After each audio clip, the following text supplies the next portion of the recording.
Judgment here. We are in a hell level game with Fetid. My poison necromancer is hit level 94, and you can see from the experience bar there is about level 94.5, and I'm going to do a gear and skills summary here for what I consider to be his mid-level gear. He has played through the game solo self-found, and as I'm trying to do with many of my characters now, having completed the game in that fashion, I then give them the corresponding high-level set, which in this case is Trang's avatar. Here is Lupin, my level 94 druid, who hasn't got all his gear on because I have given his Annihilus to somebody else, in fact I think to Fetid, but having played this character up to level 94, I had simply had enough of the relatively slow clearing speed, and this character will eventually come back as some form of melee druid, probably a fury druid, and continue levelling towards level 99. The point is here that the clearing speed for this character was a lot less than for Fetid the Necromancer. We are back with Fetid here.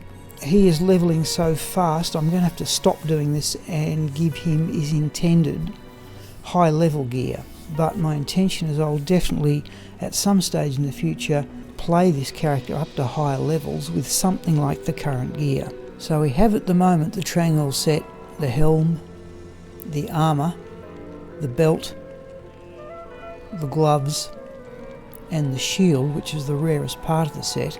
But the unusual parts are the other gear, just one other stock standard unique, War Travellers for the magic find, and then we start to get into rare and crafted items.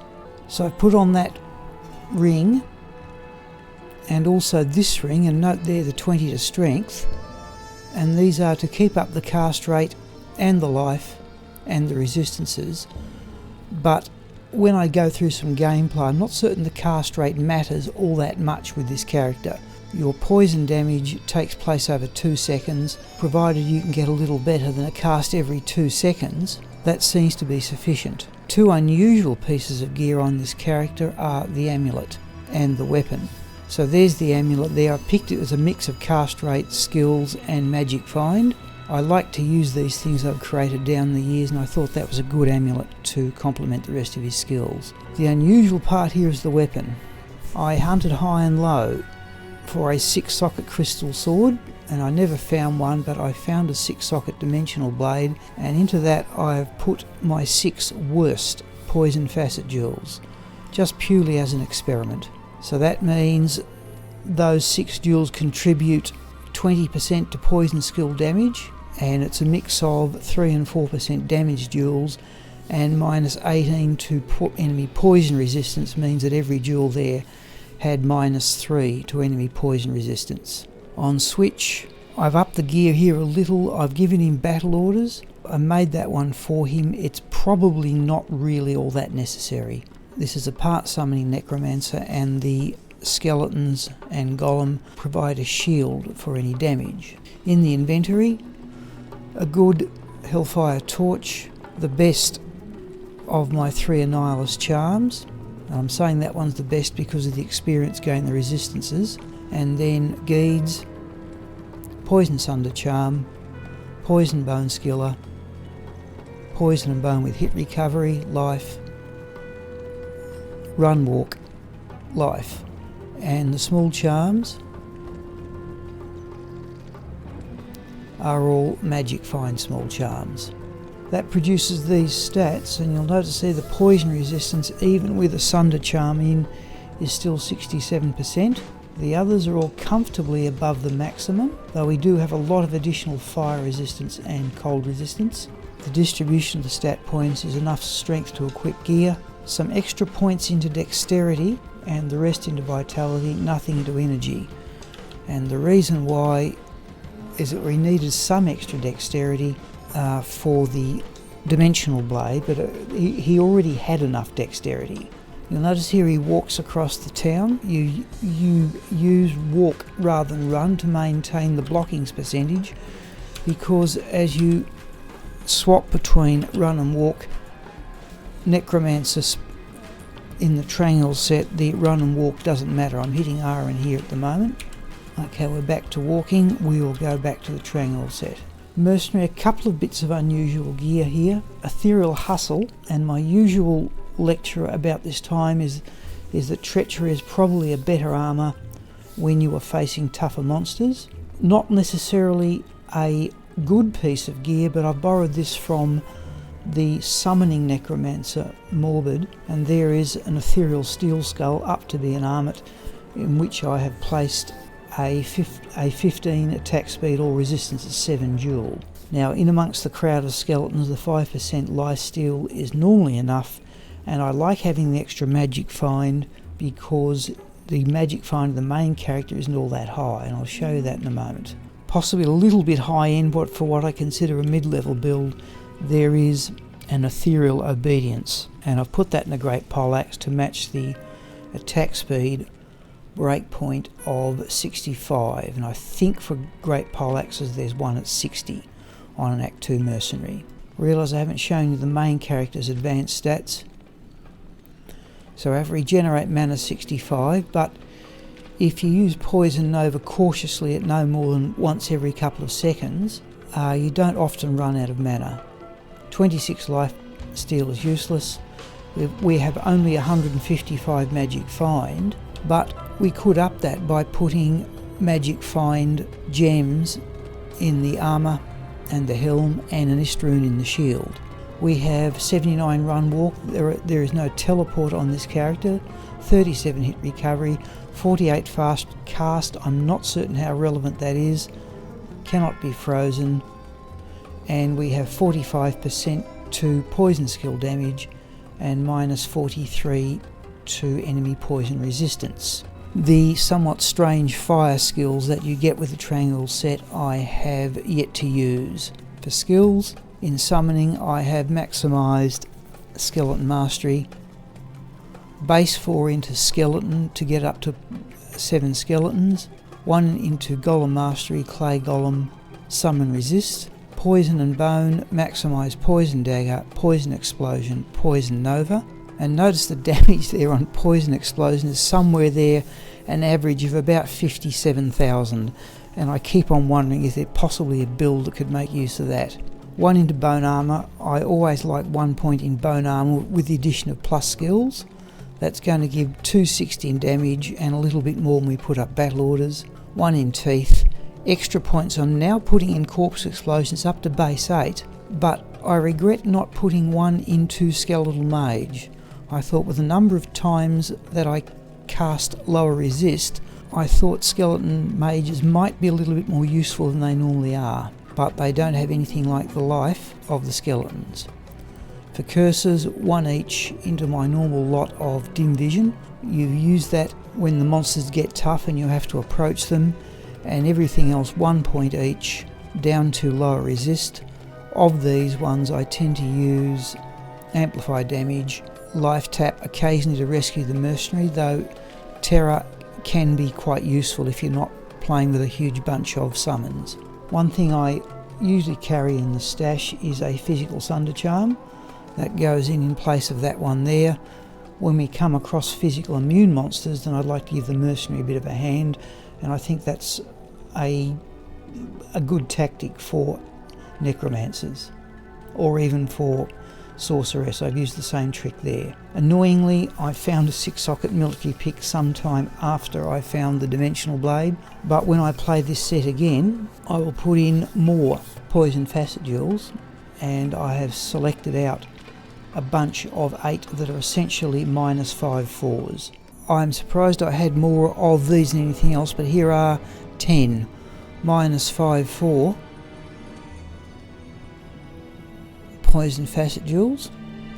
Over here are all the minus 5 5s, and one of those will go into Death's Web when I re-equip Fetid with his very best gear. So I do keep all the facet jewels I've ever kept. I'm not certain I ever thought they would be useful, but I'm going to use them on this occasion eventually.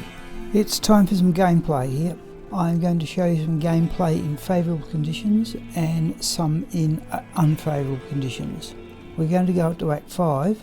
Notice the character is now running, should be walking, and notice we have lost the vampire appearance. That definitely happens because you've changed axe. I just drop in a key in and out and you change back to vampire form. Bone armour, clay golem. Now we're up in Act 5 here to collect some summons. Fetid has now reached level 95 and I've put the additional point into skeletal mage, but to avoid too much of a blockage for the mercenary, I'm only going to try and raise 5 of each, and we're going to do this just inside Nilithak's temple. Okay, 5 of each, and we're out. We're going to do battle orders. Notice that we drop a mage. We are in player 7 mode here. We're just going to have a look for unique groups. So the normal technique is to curse with lower resist.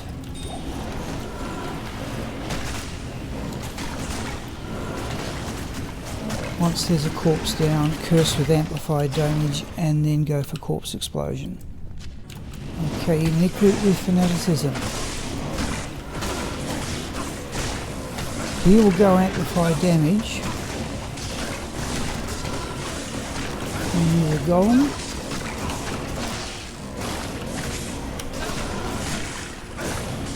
Yeah, stone skin, that might be immune to physical as well.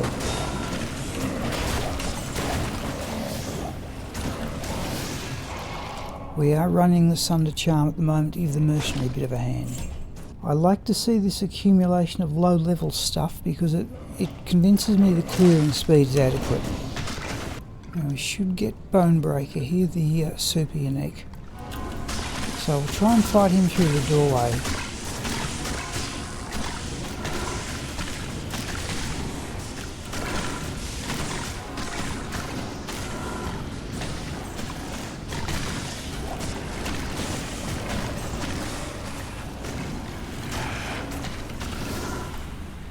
There's some gameplay in relatively favourable conditions.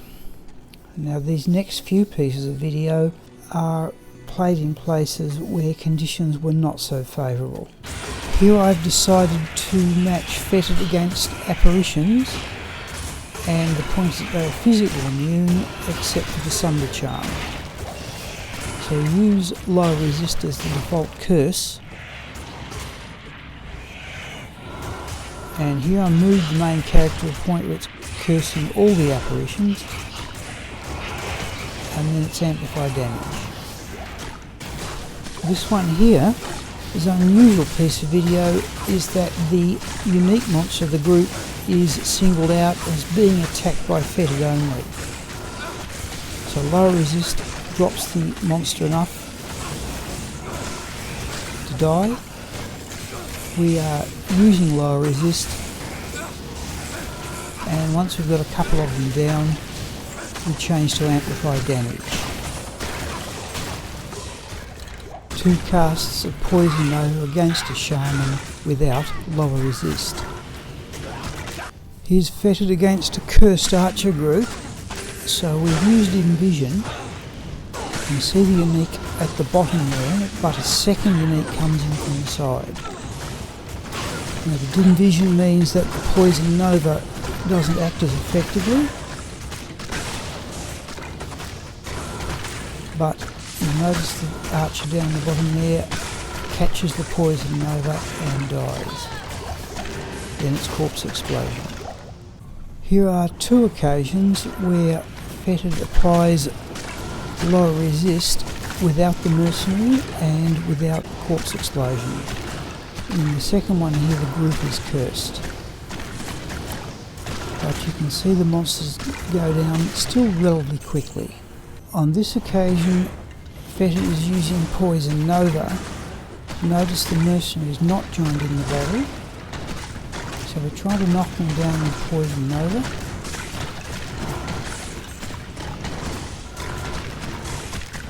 And then we go to Corpse Explosion. You see the mercenary wandering into view at the bottom of the screen there.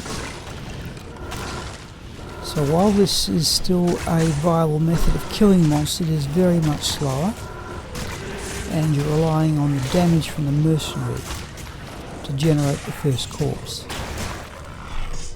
I thought I'd show a couple of pieces of gameplay here against poison immunes.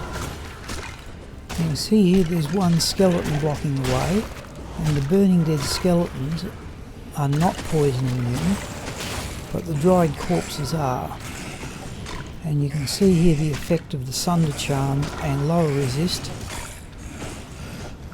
which eventually gets rid of the dried corpse. Here is a double unique group of poison immunes. So we start with cursing lower resist, and you'll see the second unique monster coming from the bottom of the screen. It demonstrates the need for powerful mercenary, change to amplify damage, back to lower resist, and once we have a few corpses, amplify damage for the rest. I thought I'd show you this one as an example of what happens if you have too many summons, and why I did not go into revive.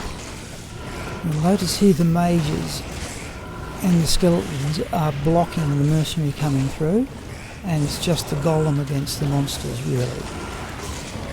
However, with Poison Nova and lower resist, then amplify damage and corpse explosion, we're able to knock down those monsters despite the fact that the mummies are poison immune.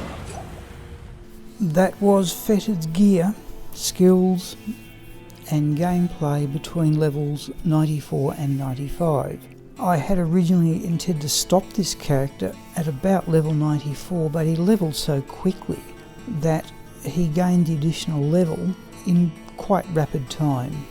And I've really enjoyed playing the Trang set, Poison Nova Necromancer. It's my intention to establish one character for each high level set, so I will definitely be doing this again. I could conceive of this character with the Trang set advancing on to level 99. I'm assuming somebody's already done that, and one advantage here is that it does carry a fair degree of magic find. Not as much in my opinion as the Talrasha set or the Mavina set. The intention is now to give Fetid the very best gear I have, and that includes the traditional Death's Web setup, and hopefully his clearing speed will advance still further and he can get to level 99 using the very best gear that I can supply to him.